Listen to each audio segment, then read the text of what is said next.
কি আল্লাহর কোরআন শরীফ মানেন? সবাই মানেন তো?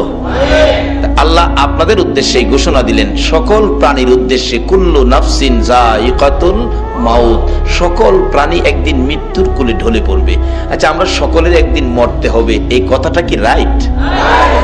এই ঘোষণাটা কে দিলেন? কোন আল্লাহ? যার জমিনে থাকি। এটা আসলে উনিই দিতে পারেন, যিনি জমিনের মালিক। যেমন বাস্তব আসেন, আপনার 3টা বাড়ি আছে চট্টগ্রাম শহরে, ভাড়া দিয়ে রাখছেন। আপনার ইচ্ছে হয়েছে ভাড়াটিয়া বাহির করে দিবেন। এই মাসের প্রথমে বলে দিলেন, এই ভাড়াটিয়ার ভাইয়েরা, আগামী মাসে কিন্তু আমার বাড়ি আপনাদের ছেড়ে দিতে হবে। আচ্ছা, আপনি বাড়িওয়ালা, ভাড়াটিয়াকে নির্দেশ দিলেন বাড়ি ছেড়ে দিতে হবে। এই ভাড়াটিয়া কি আগামী মাসের পর আর থাকতে পারবে?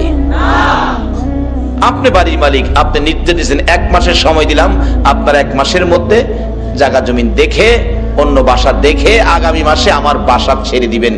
একটা সাধারণ মালিক যদি নির্দেশ দেয় বাড়ি বাসা ছেড়ে দিতে হয়, যিনি সমস্ত পৃথিবীর মালিক, সে আল্লাহ আমাদের উদ্দেশ্যে ঘোষণা দিয়েছেন, ওয়ারেন্ট পাঠিয়েছেন, তোমরা আমার জমিন ছেড়ে দিতে হবে। ঘোষণাটা কি? কুল্লু নাফসিন যায়িকাতুল মাউত। এই ঘোষণাই আগে যারা আসছিল তারা চলে গেছে, আমরা যারা আছি আমরাও যাইতে হবে। যাইতে যে হবে, আমি আপনাদের কাছে একটা প্রশ্ন রাখি, আপনারা মৃত্যু হয়ে গেলে কোন দেশে যাবেন?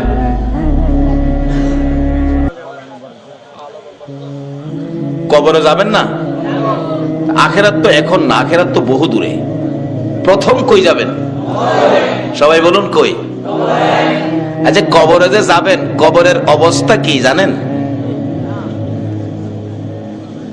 আমি যে বললাম 2টা লাইন আছে, একটা লাইনে যদি কবরে যাইতে পারেন তাইলে কবরে পাবেন খাউন। খাউন কোরআন শরীফে বলছে আল্লাহ, বাল আহইয়াউন ইনদা রাব্বিহিম ইরযাকুন।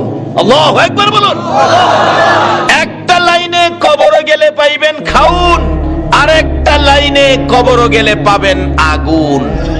আপনারা কি আগুনের লাইনে যাবেন না খাউনের লাইনে যাবেন? সবাই কি খাউনের পক্ষে? তাইলে মৌলবীরা দোষ দিয়েন না, খালি মৌলবীরা খায়। আপনারা সবাই কিন্তু খাউনের পক্ষে, কি ঠিক নেই? আমরা এমন একটা লাইন ধরবো যে লাইনটাই কবরে গেলে খাউন, আর যে লাইনটাই কবরে গেলে আগুন। এটার থেকে আমরা আল্লাহর কাছে পানা চাবো। রাজি আছেন তো? আসুন, এই কবরে যখন যাইতেই হবে, লাইন 2টা রাখলাম, আসবে পরে কোন লাইনে আগুন, কোন লাইনে খাউন। অবশ্য কবরে কিন্তু যাইতেই হবে। কি? যে কোর্ট থেকে ওয়ারেন্ট, এই কোর্টের রায় অমান্য করার ক্ষমতা পৃথিবীর কারো?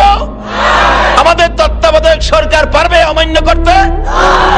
জাতিসংঘের মহাসচিব পারবে? বুশে পারবে? এর বাফে পারবো? এর বাফে পারে নাই, গেছে গা। এমন এক কোর্টের রায়, কুল্লু নাফসিন যায়িকাতুল মাউত, সকল প্রাণী মৃত্যুর কোলে ঢলে পড়বে। তাইলে আসুন আমরা এ রায় মাইনা নেই, না মানলেও থাকার সুযোগ। তাহলে মৃত্যুর পরে আমাদেরকে কবর নামের কারাগারে পাঠাবে, কবর নামের কারাগারে পাঠাবে। আসুন, এই কবরে যাওয়ার আগে রাস্তা 2টা, একটা কবরে আগুন, একটা কবরে খাউন। আসুন, সামনে আসতেছে। তাইলে আমরা যখন মৃত্যু হবে, কিভাবে মরলে ভালো হয়, কোন রাস্তায় কি করতে হবে, একটু পরামর্শ আল্লাহর জিজ্ঞাসা। আল্লাহ, আমরা এখন কি করতে পারি বলেন? আল্লাহ আপনাদেরকে ভালো পরামর্শ দিতেছে কোরআন শরীফ। ইয়া আইয়ুহাল্লাযীনা আমানু দুখুলু ফিস-সিলমি কাফা। ও বিশ্বাসীরা, ঈমানদাররা, তোমরা পুরোপুরি ভাবে ইসলামের মধ্যে ঢুকে যাও। বলুন, কিসে ঢুকতে বলছে? আমরা তো ইসলামে আছি, আবার কেন ঘোষণা দিল? তাহলে বোঝা গেল আমরা পুরোপুরি ভাবে ইসলামে ঢুকি নাই, কিছু বেজাল আমাদের মধ্যে আছে। এই বেজাল যে আছে, এটা বুঝবেন কেমনে যে কোন জিনিসটা বেজাল, কোনটা সঠিক? আল্লাহ তাও কোরআন শরীফে ফাইসালা দিছে। তোমরা সঠিকটা বুঝতে গেলে তোমরা একটা কাজ করো, সেটা কি? অমাইয়ুতির রাসূলা ফাকাদ আতা আল্লাহ। তোমরা আমার রাসূলের কথাগুলি শোনো। কার কথা বলুন? এই রাসূলের কথা চন্দ্রে শুনে, শুনেনি? সূর্যে শুনে, আল্লাহু আকবার বলুন। কুল কায়নাত শুনে, আল্লাহর আরশ কুরসি লৌহ কলম শুনে, এমন কোন মাখলুকাত নাই যিনি আমার নবীর কথা শুনে না। কেন? এই নবীর কথা শোনার জন্য বলেছে আমার আল্লাহ। আল্লাহ বলেছে তোমরা আমার এই রাসূলের কথাগুলি শুনো, মানো, কারণ এই নবীর কথা মানলেই হবে আমি আল্লাহর কথা মানা। কোন নবী? তাও আল্লাহ ঘোষণা দিয়েছে কোন নবী? ওমা আরসালনাকা ইল্লা রাহমাতাল লিল আলামিন। যে নবী সকল সৃষ্টির জন্য করুণা, সকল সৃষ্টির জন্য যিনি রহমত। বাবারা ভাইয়েরা, এই নবীর কথা যদি মানতে পারেন, এই নবীর পক্ষে যদি আসতে পারেন, তাহলে আমার আল্লাহ আপনাকে কি দিবে? মা বাবারা ভাইয়েরা, মক্কার ঘটনা বাস্তব ঘটনা। এই নবীর পক্ষে সর্বপ্রথম যিনি জীবন দিয়েছিলেন ইনি একজন মহিলা, ইনি হলেন হযরতে সুমাইয়া। সুমাইয়ার জীবনী নবীজির পক্ষে থাকবে, নবীজিকে ভালোবাসবে, নবীজির কথা মানবে, নবীর আদর্শ ধরবে, নবীর পক্ষে থাকবে, ইসলাম বুঝবে, ইসলাম শান্তি, ইসলামের পক্ষে থাকবে। এই অবস্থা দেখে নিষ্ঠুর পাষাণ আবু জাহেল সুমাইয়াকে প্রশ্ন করে বসলেন, সুমাইয়া রে, বাতিজার পক্ষে থাকবি, আমার পক্ষে থাকবি না? আমি তো মক্কা নগরীর গর্জিয়াস নেতা। হ্যাঁ বলে, মক্কা নগরীর গর্জিয়াস নেতা। সুমাইয়া ডাকে, ও মা বোনেরা শোনো, তোমাদের মতো একটা মহিলা নবীর পক্ষ ধরে জীবনে কি রোজগার করেছে? রে আবু জাহেল, তোমার কথা মানার জন্য আমার আল্লাহ বলে নাই, কিন্তু তোমার ভাতিজার কথা মানার জন্য আল্লাহ বলেছে। আপনারা কি আল্লাহর কথা মানতেন না? সুমাইয়া কই, মুখে মুখে কথা বলে দিলাম আবু জাহেল তোর কথা শুনবো না, আমি আমার নবীজির কথা শুনবো। আবু জাহেল বলেন, এত বড় দুঃসাহস কারো তো নাই এই মক্কা নগরীতে। আবু জাহেল নিষ্ঠুর পাষাণ এক পর্যায়ে রাগ হইয়া সন্ত্রাসী আবু জাহেল সুমাইয়াকে শেষরাইয়া ঘর থেকে বাহির করে মরুভূমির খোলা জায়গায় দাঁড় করাইয়া টাইনা টাইনা পরনের সবগুলো কাপড় খুলে ফেলেছে। যে কাপড়টা খোলা যায় না টাইনা টাইনা ছিঁড়ে ফেলেছে। একবারে উলঙ্গ করে পাগলিনী আমার নবীর আদরের, আমার নবীর পাগলিনী সুমাইয়াকে উলঙ্গ করে দাঁড় করাইয়া ডাকতেছে, আবু জাহেল ও সুমাইয়া বল এবার তোরে কে রক্ষা করবে? সুমাইয়া চোখ দুইটা বন্ধ করে হাতটা এইভাবে বুকের উপর রেখে চোখের পানিগুলো গাল বেয়ে বেয়ে জর্জর করে ছাড়তেছে। আবু জাহেল ডাকে, মক্কার লোকেরা রে, দেখা যা আমার ভাতিজার পক্ষের লোক সুমাইয়াকে উলঙ্গ করেছি। সুমাইয়া কান্দে, মাবুদ আবু জাহেল মক্কার মানুষ ডাকে আমারে দেখার জন্য, তোমারে একবারও ডাক দেয় না। মাবুদ আমি সুমাইয়া তোমারে ডাক দিলাম, তোমার বন্ধুর পাগলিনী সুমাইয়ারে দেখা যাও না। আমার আল্লাহ বলেন, সুমাইয়া রে, আমার বন্ধুর ভালোবাসায় বেইজ্জতি হইতেছস, আমি আল্লাহ তোর দাওয়াত কবুল করলাম, আমি তোরে দেখব। আবু জাহেল রাগ হয়ে গেছে, আল্লাহরে ডাকো দেখার জন্য, তারাও ভালো করে দেখাইতেছি। ঘরের ভিতরে যাইয়া বল্লম নিয়ে বেরিয়ে আসলেন আবু জাহেল। বল্লম নিয়ে এসে আমার নবীর পাগলিনী সুমাইয়া রে তল পেটের নিচে এত জোরে আঘাত করলো, সুমাইয়া চিত হয়ে জমিনে পড়ে গলাকাটা মুরগির মতো লাফায়, জিহ্বাটা বাহির করে দিয়ে কান্দে, মাবুদ গো তোমার বন্ধুর পাগলিনী সুমাইয়ার জীবন যায় গো, দাওয়াত দিলাম দেখা গেলা না। আমার আল্লাহ ডাকে, জিবরাইল রে, আমার বন্ধুর পাগলিনী সুমাইয়ার জীবন যায়, কাঁদতেছে দেখার জন্য। আমি আল্লাহ কেমনে খালি হাতে দেখবো রে? আমার জান্নাতুল ফেরদাউসটা উঠাইয়া দে, বন্ধুর পাগলিনী সুমাইয়ারে আমার জান্নাতুল ফেরদাউস দান করে দিলাম। এই নবীর পক্ষ ধরে হযরতে সুমাইয়া মহিলা হইয়া কবরে যাওয়ার সময় জান্নাতুল ফেরদাউস হাতে লইয়া ওই কবরের মধ্যে ঢুকেছে। আপনারা কি জান্নাত নিবেন না জাহান্নাম নিবেন? জান্নাত নেওয়ার রাস্তাই হলো নবী মুহাম্মদুর রাসূলুল্লাহর রাস্তা। জান্নাত নয়। আজকে যারা নবীর ভালোবাসায় বসে আছেন, আপনারা কি কেউ নবীজিরে দেখছেন? কেউ দেখছেন না? এই নবীর ভালোবাসা দেখেন নাই, বাংলার জমিনে বসে আছেন এইভাবে আপনাদের মতো ভালোবাসায় নবীরে দেখে নাই। হযরতে ওয়াসকরণী 7 বছর বয়স, নবীরে ভালোবাসে। কয় বছর? কিন্তু ওয়াসকরণী পিতাহারা হয়ে গেলেন। মার গলায় ধরে কান্দে, মাগো বাবা নাই, সংসার কেমনে চলবে? মা বলেন, বাবা চিন্তা করো না, আল্লাহ চালাবে। ওয়াসকরণী সম্পূর্ণ সংসারের দায়িত্ব নিতে হলো। 7 বছর বেড়া বকরি দুম্বা লইয়া পাহাড়ে পাহাড়ে যায়। বেড়া বকরি দুম্বা ছেড়ে শুধু গুনগুন গুনগুন করে গান গায়। দয়ার নবী মায়ার নবী গো, আপনি আমার জীবনের জীবন। বলুন, দয়ার নবী মায়ার নবী গো, আপনি আমার। ওয়াসকরণী নবীরে দেখে নাই এই চোখে, শুধুমাত্র নবীর ভালোবাসার গান গাই। দিন যাই রাত্র যাই, মাঝে মাঝে পাহাড়ের চূড়ায় নিরিবিলি বসে নবীর ভালোবাসার গান গাই। এদিকে কারো কারো তুম্বা, কারো কারো বকরি বাগে থাফাইয়া নিয়ে যায়। মাঝে মাঝে বিচার যায় মায়ের কাছে, ও ওয়াসকরণীর মা, তোমার ওয়াসকরণীর বেড়া বকরি দুম্বা অনেকগুলি বাগে নিয়ে গেছে। মার কাছে বিচার গেলে, বাড়িতে আসলে ওয়াসকরণী জিজ্ঞেস করে, মা বাবা গো, তোমার বেড়া বকরি দুম্বা বলে বাগে খাইছে, তুমি কইছিলা? মা আমি কাছে ছিলাম না, তাহলে খবরটা কি? ওয়াসকরণীটা ডাকে, মা গো আমি দেখেছি বাঘ আসছে গো মা, কিন্তু বাঘ আসে ঠিকই, আমার বকরির পাশে বাঘ নাকটা লাগাইয়া গো, নাক আমার বকরির গায়ে লাগাইয়া হাত লাগাই না। নবীর আশিকেরা গো, যেই নবীর আশিকে ওয়াসকরণী, তার বেড়া বকরি দুম্বা জংলার বাগে খায় না, নাক লাগাইয়া হাত লাগাই না।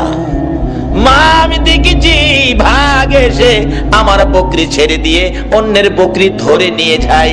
এ হলো নবীর ভালোবাসার পুরস্কার। মাগো কোনোদিন ভয় পাইও না, ওয়াসকরণীর বকরি জংলার বাগে খাবে না। ওয়াসকরণীর মধ্যে আছে নবীর ভালোবাসা, যেই নবীর সৃষ্টি না হইলে বাঘের সৃষ্টি হতো না।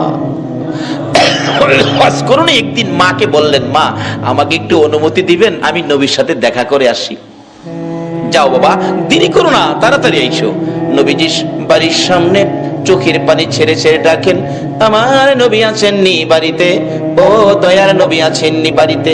ভিতর থেকে কে যেন বলে দিলেন, নাই নাই, নবীজি বাড়িতে নাই। ওয়াসকরণী 2টা চোখের পানি আমার নবীর বাড়ির সামনে রেখে গেল। কি রাখলো? কি রাখলো? চোখের পানি। চলে গেলেন, মায়ের আদেশ, চলে যেতে হয়, দেরি করা যাবে না। কিছুক্ষণ পর আমার নবী মায়ার নবী উপস্থিত। বাড়ির সামনে দাঁড়াইয়া নবী একটা চিৎকার মারছে, বাড়িতে কে আসো গো? আমার ওয়াসকরণী বুঝি আসছিল। আল্লাহু আকবার বলো। না দেখে ভালোবাসাই যদি এত জ্বালা রে, আজকে কারা না দেখে নবীর ভালোবাসাই বসে আছো?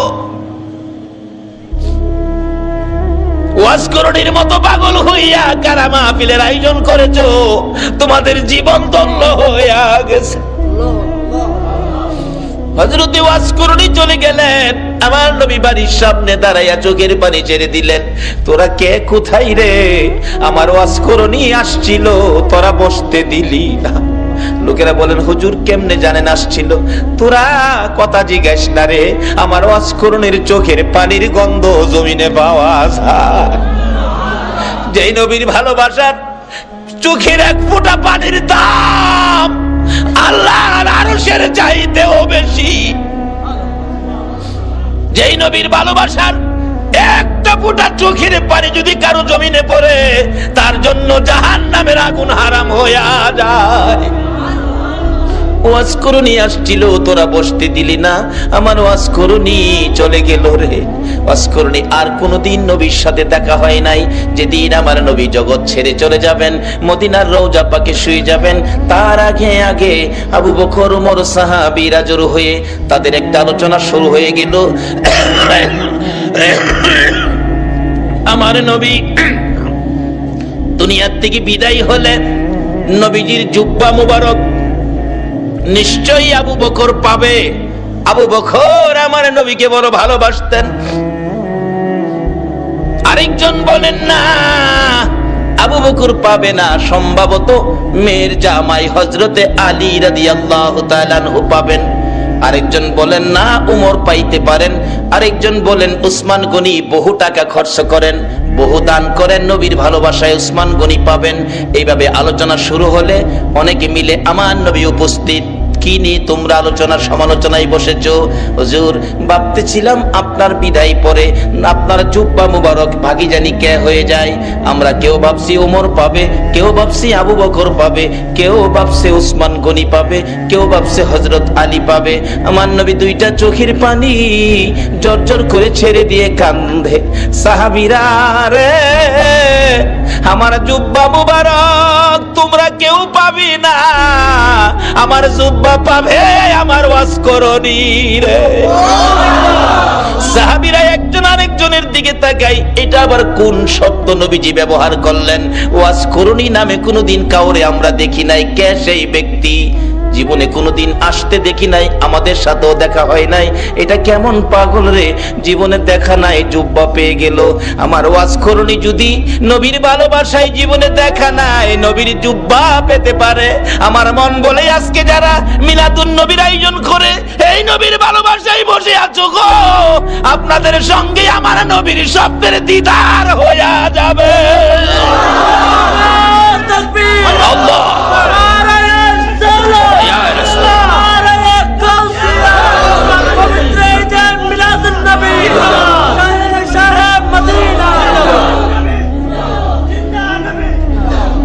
বাবারা ভাইরা, হযরতে ওয়াজ করনির জন্য আমার নবী জুব্বা বাজেট করেছে না দেখে ভালোবাসায়। আমরাও তো না দেখে ভালোবাসায় বসে আছি। আজকে কি আমাদের নবী আমাদের জন্য একটা বাজেট কি নবী দিতে পারে না? নবী যে বাজেট করতে পারে এই বিশ্বাস কি আপনাদের আছে? এটা কি মানেন? তাহলে আসেন, অনেক সময় আবার অন্যজনে প্রশ্ন করে বসবে এটার প্রমাণ কি নবী যে বাজেট দিতে পারে। বাস্তবে আসেন, একটা মদিনার ঘটনা। মদিনায় একটা নবীর আশিক ছিল। নবীর আশিকটা নবীজির রওজা পাকের পাশে পইরা থাকে, খায় না। মানুষে কয় তুই খাইতি না, মইরা যাবি তো। কয় খাইতাম না। কেন খাইতি না? যে নবীর বাড়িতে আইছি, নবী যদি খাওয়ায় তাইলে আমি খাবো, না হয় মইরা যাবো, খাইতাম না। রোজার পাশে বইটা রয়েছে। নবীজি স্বপ্ন যুগে একদিন বললেন, এই পাগল তুই যে পাগলামি করতেছস, আমি খাওয়াইলে খাইবি, এখন কি আমার চুলায় কি রান্না হয়? পাগল কয় রান্না টান্না বুঝি না, আপনি খাওয়াইবেন খামু, না খাওয়াইলে মরে যাবো। কি করব? নবীজি একদিন স্বপ্ন যুগে এসে দুইটা রুটি, নবী পাক স্বপ্নে দুইটা রুটি দিয়ে গেলেন। আচ্ছা বলুন, নবীজির স্বপ্ন কি স্বপ্ন না বাস্তব? বিশ্বাস করেন? তাইলে আপনি ইমানদার। যেই নবীর ওই রকম এক একজন ইমানদারের জন্য 10টা পৃথিবীর সমান একটা জান্নাতের বাজেট। নবীজির স্বপ্ন কি স্বপ্ন না বাস্তব? যদি কেউ নবীজিকে স্বপ্নে দেখেন, কোনো সন্দেহ নাই সরাসরি নবীকে দেখছেন। কারণ নবীর সুরত ইবলিস ধরার ক্ষমতা নাই। দুইটা রুটি নবী দিলেন। অনেক সময় স্বপ্নে আমরাও তো কিছু পাই, কিছু খাই, এরকম হয় না? হয় না? এক বেচারা স্বপ্নে দেখে চিকন চাইলের পোলাও, দেশি চাউল, দেশি মুরগির রান দেওয়ার আগে হাই খাইতাছে, স্বপ্নে খুব খাইতাছে। এবার যে মুরগির রানের তে গুস্ত ছুড়াই তো টান দিছে না, হাত গিয়া বাড়ি অল্লি না হ লাগছে। বাড়ি অল্লি তো চিল্লানি মারছে, আমারে মাইরা লাইছে রে, মাইরা লাইছে। চিল্লানিতে কিন্তু হ্যার ঘুম ভাঙছে। ঘুম ভাঙছে পরে কই কি হয়েছে, কি হয়েছে? কই তুমি আমার নাক ভাঙ্গে লাইছো। কই দেখ নাক ভাঙলে ভাঙছে, যে একটা খাউন খাইছি। বাড়ি অল্লি কই আমি পাশে এত খাউন খাইলে আমারে কইলা না, কি খাইছি একটু দেখি। তাড়াতাড়ি করে বাতি জ্বালাইছে, বাতি জ্বালাইয়া দেহে খাতা ছিঁড়া মুহ দিয়া থুই রাখছে। আমরার স্বপ্নের খাউন হইল খাতা ছিঁড়া। বলুন নবীজির স্বপ্নে দেওয়া কি খাতা ছিঁড়া? আসুন না সেই নবীর পক্ষে যাই। আল্লাহু আকবার বলুন। আশিক বলেন পাগল বলেন, আমি 2 রুটি পাইয়া স্বপ্নেই খাইতে শুরু করলাম। খাইতে খাইতে 1.5 রুটি খাইলাম। অর্ধেক রুটি হাতে আমার ঘুম ভেঙে গেছে। ঘুম ভাঙার পরেও দেখি আল্লাহর কসম, নবীর দেওয়া স্বপ্নের রুটির 1.5 রুটি খাওয়ার পর অর্ধেক রুটি এখনো আমার হাতের মধ্যে আছে। বলুন এই নবী এখনো উম্মতের কিছু দেওয়ার ক্ষমতা আছে কিনা? তাহলে আসুন সেই নবীর পক্ষে যাই, সেই নবীর দেখানো রাস্তাটার মধ্যে দাঁড়াই, তাহলে পাবো। নবীকে স্বপ্নে দেখলে এটা বাস্তব। একজন আল্লাহর ওলি, নামটা আমার খেয়াল নাই, খেলে আসলে বসবো। উনি স্বপ্নে দেখে নবীজির সামনে বসা, নবীজি এভাবে দাড়ি মোবারকে খাওয়াইতেছেন।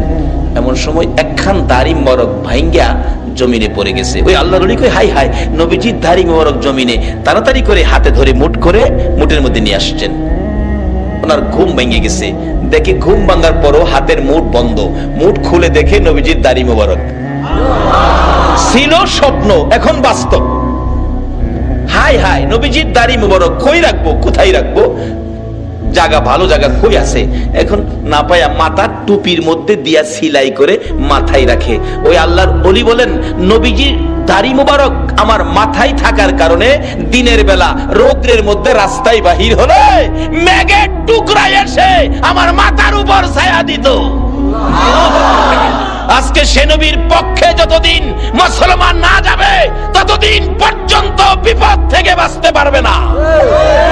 বিপদ থেকে বাঁচার একটাই পথ, সেই পথটা হলো নবী মুহাম্মদুর রাসূলুল্লাহর পথ। যে নবী স্বপ্নে দিলে এখনো দিতে পারে, আচ্ছা সে নবীর পক্ষে আমরা যারা বসে আছি, নবীজি কি আমাদের কিছু দিতে পারে না? তাই বলতেছিলাম, ওয়াজ করুনি নবীর ভালোবাসায় কি পাইতেছে দেখেন, আর আপনাদের জন্য কি ভাজেন। আমার ওয়াজ করুনিকে আমার জুব্বা মুবারক তোমরা দিয়ে দিও। আবু বকর ওমর প্রশ্ন করে বসলেন, হুজুর ওয়াজ করুনি কে, কোথায় থাকে, পরিচয় কি? আমার নবী চোখের পানি ছেড়ে দিলেন, ও আমার সাহাবীরা শোনো, ওয়াজ করুনি পরিচয় হলো নাম জিগাইলে নাম বলবে না, ঠিকানা জিগাইলে ঠিকানা বলবে না, কিন্তু বুঝবে কেমনে? তার হাতের মধ্যে সাদা অল্প একটু দাগ আছে, এই দাগটা দেখলেই বুঝবি ইনি হলেন আমার ওয়াজ করুনি। লম্বা ঘটনা। আবু বকর ওমর লইয়া মতান্তরে আবু বকর হযরত আলী কে লইয়া নবীজির জুব্বা মুবারক নিয়ে পাহাড়ে পাহাড়ে ঘুরে ওয়াজ করুনির খবর পাই না। বাবারা ভাইরা, ও বাবারা ভাইরা, আসুন না নবীর আশিক কিভাবে পরিচয় পাওয়া যায়। যাইতে যাইতে কোথাও পাই না। রাখালেরা রে, ওয়াজ করুনি নামে কোন পাগল তোমরা দেখছনি? রাখালেরা বলেন, আপনার নাম কি? আবু বকর। ও আবু বকর, ওয়াজ করুনি চিনি না। ওই সামনের পাহাড়ের উপরে নির্জনে একটা পাগল বসে থাকে, নাম কি আমরা জানি না। দৌড়ে গেলেন, দুইজন প্রশ্ন করেন, আপনার নাম কি? আমার নাম জিগেলেন, আমি তো আল্লাহর বান্দা। তাইলে কিছুটা ইঙ্গিত। আরে আপনার নাম কি? আরে বাবা নামটা কি দরকার, আমি আল্লাহর বান্দা, আমি কি মিথ্যা বলছি? কয় না, নামটা বলেন। আমি আখিরি নবীর উম্মত। এমনি ওমর থাপা দিয়ে ডাইনে হাতে ধরছে। যে ডাইনে হাতে ধরেছে, ওয়াজ করুনি চোখের পানি ছেড়ে দিয়ে চিৎকার মারছে, ওমর, আবু বকর রে, নিশ্চয়ই তোমরা আমার আখিরি নবীর খবর নিয়ে আইছো। আমার আখিরি নবী ছাড়া আমার এই গোপন খবর কেউ জানে না। আমার নবীর খবর কি? আমার নবী বুঝি দুনিয়ায় নাই রে। ও আবু বকর ওমর দুইজনে মিলে প্রশ্ন করেন, কিভাবে জানেন আপনি? কত সম্পর্ক ছিল, জীবনে কোনোদিন দেখে নাই। কারা গো এই নবীর মিলাদুন নবীর আয়োজন করেছো, নবীর ভালোবাসার রশি মদিনার সাথে লাগাইছো, নিশ্চয়ই তোমাদের সাথে একদিন আমার নবীর স্বপ্নের দিদার হয়ে যাবে। আবু বকর ওমর ডাকে, ও ওয়াজ করনি? নাই রে, আমার নবী দুনিয়ায় নাই। এই জুব্বা মোবারক তোমার জন্য বাজেট করেছে। ওয়াজ করনি বলেন, আমার জন্য জুব্বা নিয়ে আসছো, এই জুব্বা আমি কেমনে রাখবো রে? আমার নবী নাই, আমি নবীর উম্মতের জন্য কি করব? আবু বকর ওমর প্রশ্ন করেন, আমরা আপনাকে কোনোদিন দেখি নাই, এত বড় বাজেট, এত বড় সম্পর্ক কিভাবে করলেন? আবু বকর ওমর দুইজনে প্রশ্ন করলে হযরতে ওয়াজ করনি ডাকে, আপনারা কি নবীকে ভালোবাসেন? হ। আপনারা ভালোবাসার কি প্রমাণ আছে আমাদের দেখান তো। কথা কয় না, কি প্রমাণ আছে? নবীজির উহুদের জমিনে দুইটা দান মোবারক ভেঙেছে। আপনারা কি জানেন? হ জানি। দেখি আপনারা হা করেন। হা করলে, ও আবু বকর ওমর রে, নবীর দান নাই, তোমাদের মুখে দান দেখা যায় রে। কেমন ভালোবাসো? আমি ওয়াজ করনির মুখের দিকে তাকাইয়া দেখো, আমার মুখে একটা দাঁতও নাই। যেদিন শুনেছি আমার নবীর মুখে দাঁত ভেঙেছে দুইটা, আমি পাহাড়ে বসে পাথর দিয়ে ভাঙলাম দুইটা। উপরের দাঁত ভেঙে ভাবলাম উপরের দাঁত না নিচের দাঁত, নিচের থেকে ভাঙলাম দুইটা। এই দুইটা না হইয়া যদি ডান দিকের হয়, ডান দিক থেকে ভাঙলাম দুইটা। ডান দিকের উপরে না হইয়া যদি বাম দিকের দুইটা হয়, বাম দিকের ভাঙলাম দুইটা। এইভাবে আমি ওয়াজ করনি নবীর ভালোবাসায় ভাঙতে ভাঙতে 32টা দাঁত ভাঙলাম রে। নবীর ভালোবাসায় সবগুলো শেষ করে দিলাম। এবার আবু বকর ওমর বলেন, ও ওয়াজ করনি, বুঝেছি তোমার ভালোবাসায় নবী খুশি হইয়া তোমাকে জুব্বা মুবারক বাজেট দিয়েছে। ওয়াজ করনি জীবনে কোনোদিন আমার নবীর দেখা পায় না। এত দূর থেকে যদি ভালোবাসাই নবী পাকের জুব্বা মুবারক পাইতে পারে, আমরা বাংলার জমিন থেকে সত্যিকার অর্থে নবীর ভালোবাসা দিলে আমরা কি নবীর দিদার পাইতে পারি না? বাবারা, কোন নবী? যেই নবীর কথা মানার জন্য আমার আল্লাহ বলেছে কবরে যাওয়ার আগে মুসলমান হও। মুসলমান কিভাবে হবেন? কোন কায়দায়, কোন আদর্শে মুসলমান হবেন? আল্লাহ বলেছে তোমরা আমার নবীর কথা মানো। কোন নবী? যেই নবী সকল সৃষ্টির জন্য রহমত। এখন এই নবীর কথা আপনারা মানা দরকার আছে কিনা? তাহলে কবরে গিয়ে পাইবেন খাউন, আর যদি না মানেন কবরে গিয়ে পাইবেন আগুন। কিভাবে আগুন, কিভাবে খাউন? আসুন আমি অল্প সময়ের মধ্যে এটা শেষ করতেছি, আপনাদের কষ্ট হইতাছে না তো? খাউন আর আগুন। নবীর কথা মানলে খাউন, না মানলে আগুন। মানলে আবু বকর, না মানলে আবু জাহেল। মানলে জান্নাতি, না মানলে দুজকি। সহজ ওয়াজ। নবীর কথা মানবেন। আল্লাহ বলছে, আল্লাহর কথা রাইখা নবীর কথা মানতে রাজি আছেন? নবীজি একটা চিঠি নবীর পক্ষ থেকে আসছে আমাদের কাছে। নবীর একটা চিঠি আপনাদের সামনে দিলাম।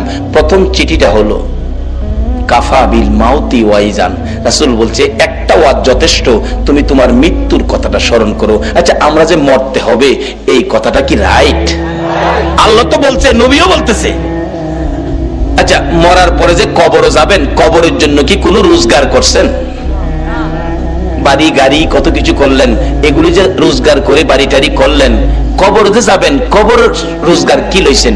বাবারে, যত সয় সম্পদ আছে, মইরা দেখেন না, মইরা দেখেন, যত সয় সম্পদ আছে আপনার মৃত্যুর পরে আপনার ছেলে মেয়েরা বাট করে নিয়ে যাবে, আপনারে একটা টাকাও দিবে না। মইরা দেখেন না, এত কথা যে মইরা আবার সাম কেমনে, এত কতই। আসুন তাহলে একটা বাস্তবতায় যাই।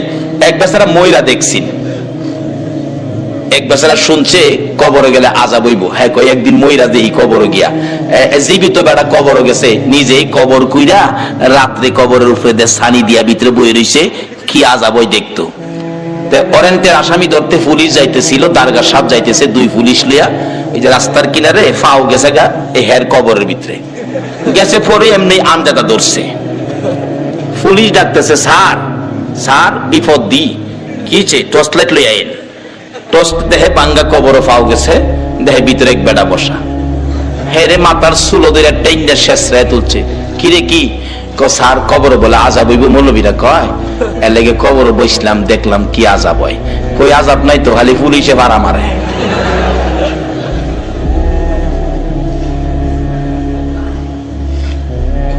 পরে আঞ্জাদা ধরলাম, পরে দেখলাম যে চুলো দুইটা টাইনা তুললেন, এই তো আর আজাব কই। পুলিশ 2-3 বাড়ি ফুটকির মধ্যে দিছে, ফাতলামি করতে আর জায়গা ফাস্তা যা বাড়ি। সকালবেলা মানুষ দেখছি মৌলবীরা যে কই কবর আজাব দেখতেছি, ফইলা এক পুলিশে ফাড়া মারে, পরে আরেকটাই চুলো দুইটা টাইনা তুলে আরেকটাই 2টা ফুটকিট বাড়ি দেয়, এরপরে যা বাড়ি এহেনই আজ। আচ্ছা আসলে কি কবর আযাব এটা? এই বেটা মরার আগে মইরা দেখছি। ও যুবক, কবরের আযাব পাকিস্তানের ঘটনা। 91 সনে মাসিক পত্রিকার খবর, একটা যুবক মৃত্যু হলে পীর দুহা কবরস্থানে তাকে দাফন করার জন্য কবর কুড়ে লাশ নিয়ে গেছে, যা দেখে কবরটা বন্ধ হয়ে গেছে। অর্থাৎ কবরে বুঝাইতেছে তোর মতো পাপীকে আমি রাখবো না। 91 সনের মাসিক পত্রিকা। ইমাম সাহেব ছিলেন আল্লাহর ওলি মানুষ। আল্লাহর ওলি আসনা দেশে? এখন তো ওলিদের মর্যাদা নাই, এখন ওলির দরকার পড়ে না, এখন ওলির কোন প্রয়োজন পড়ে না, যে যুগ পড়ছে। আবার মাঝে মাঝে দিহি পড়ে, যখন বন্যায় সারা দেশ পানির নিচে নাইগা, তখন দেখছি রেডিও সেন্টারে গান দেয়, ওলি আল্লাহর বাংলাদেশ, কয় না, শহীদ গাজীর বাংলাদেশ, তাদের হস্তে রহম করুন আল্লাহ। এই লজ্জা করে না তাদের হস্তে তাদের দোয়াই যে দাও? বিপদে বললে বুঝি ওলি দরকার পড়ে, এরপরে ওলি লাগে না।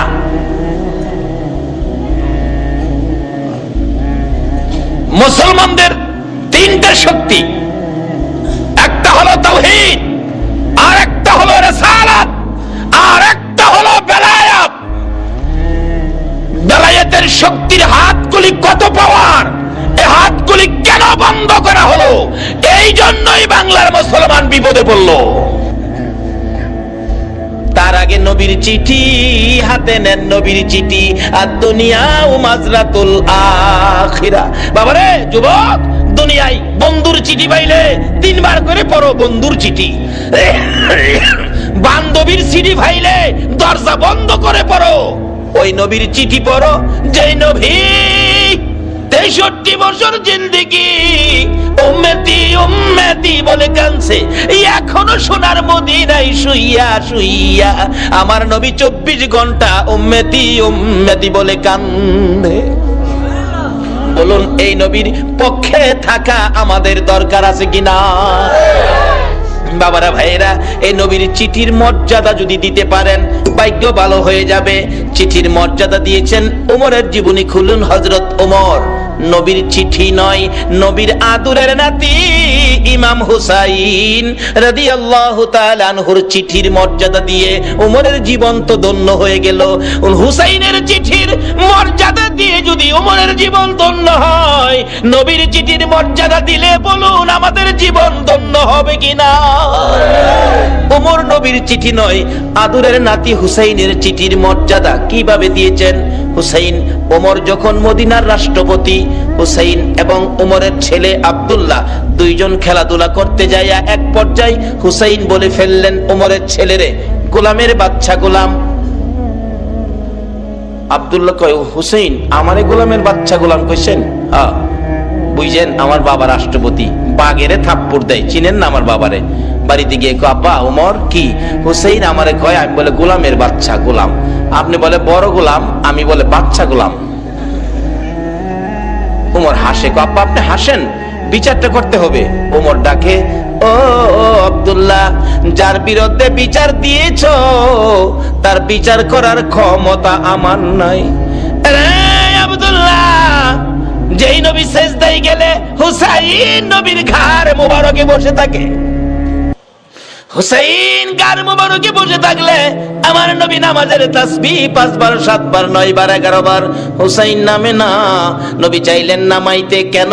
আল্লাহ নি প্রশ্ন করে বসে, বন্ধু গো, নামাজের সেজদায় গিয়ে নাতি কাঁধে লইয়া পড়ে আছো, নাতি পাইয়া কি আমি আল্লাহর কথা ভুলে গেছো?